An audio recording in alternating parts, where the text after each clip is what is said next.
What the fuck is this? What even is happening here?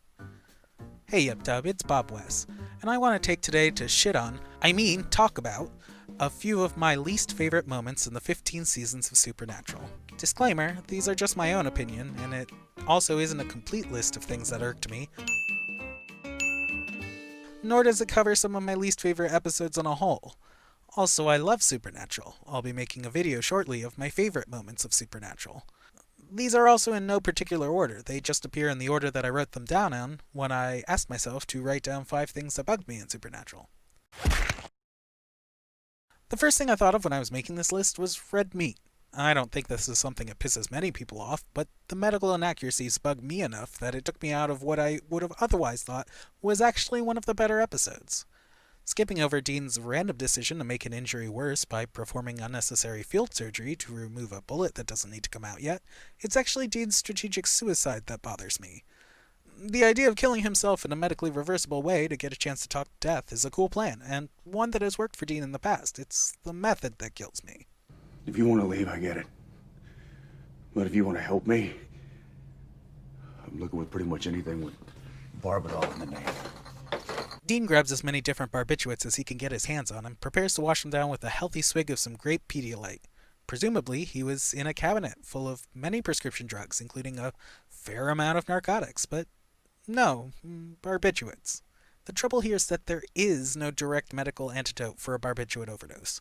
Possible treatments include activated charcoal to try to neutralize it, IV fluids to try to help it pass through the kidneys, or respiratory and circulatory support when they inevitably fail. But there isn't an undo button on that. If they managed to stabilize Dean, it would have been a medically complicated process, and he wouldn't have been back to relative normal for quite some time.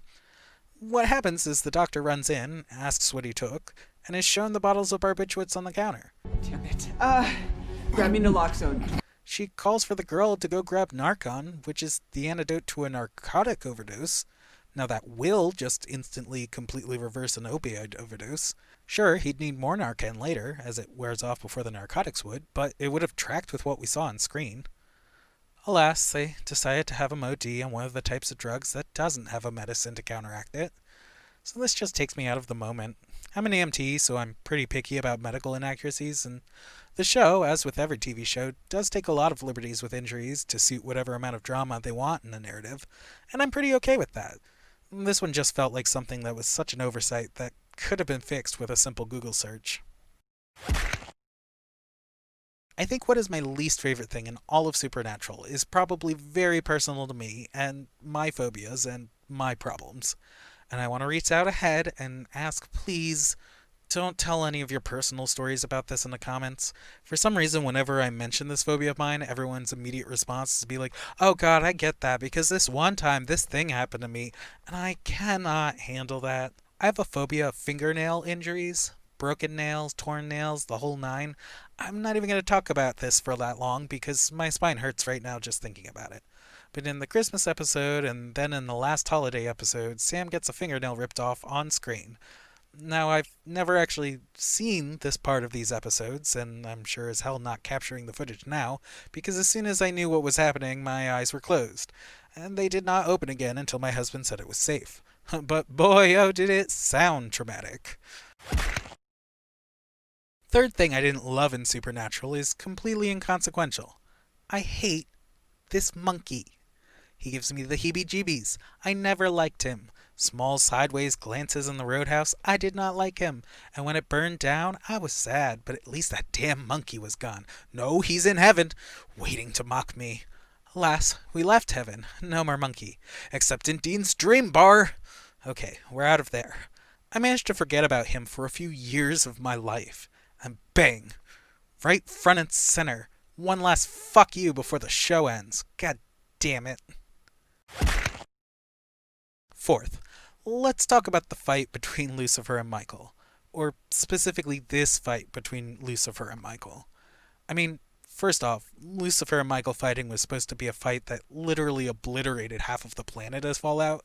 The fight itself was supposed to be catastrophic. And here, Lucifer powers himself up with Archangel Nephilim grace, and Michael takes his true vessel, so this fight should be epic.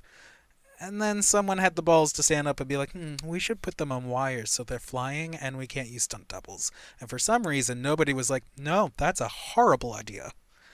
This looks goddamn ridiculous. It doesn't even break the church they're in, let alone damage the planet. It's over in less than 5 minutes. And it's just Dean fighting with very little practice on how to use Archangel powers. A human Jack and Sam aren't even in danger during the fight. It would have been way more dramatic if they were just on the ground, launching each other backwards and breaking walls and pews and whatever. Let's list a couple of fights that felt more dramatic and high stakes than this one. Any fight between Cass and Dean. Sam's fight with Dean in season 4. The boys' fight with a haunted stuffed dinosaur. I don't know where they went wrong, and I don't know how they were allowed to go that far with it. Honestly, I loved that episode. I really liked the concept, and this was just so ridiculous, it really kills the whole vibe. And last, but not least, You're gonna take the dog?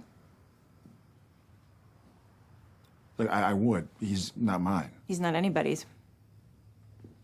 I spend a lot of time on the road. Don't you think you're responsible? Why do you think I brought him here? first off, Amelia, if that really is your name, the most you did was look for a microchip on this dog, and just because it isn't chipped does not mean the dog does not belong to anyone. This is a matter for the SPCA to handle, to try to find its owner, and then, if not, rehome the dog. But this dog is way too well groomed to just be nobody's dog for sure. Second, who the fuck wants some random guy with no stable home to just take a dog? Sure, maybe be like, bitch, emergency vets are expensive, you hit the dog, you pay for it. And Sam would be like, yeah, that's fair. But making him take the dog? What? This whole thing is garbage. It pisses me off, it's bad writing, and it's a damn shame. And in the end, she takes the fucking dog. So, like, yeah. Anyways, that's enough of me ranting. I do have a video started of 10 moments I loved in Supernatural, so keep an eye out for that. If you love Supernatural content or idiots talking about their opinions, you should totally subscribe to my channel. If you liked listening to my rant, please caress that like button. If you hated everything I said, feel free to smack that dislike. I'll see you guys the next time I have an opinion about a thing.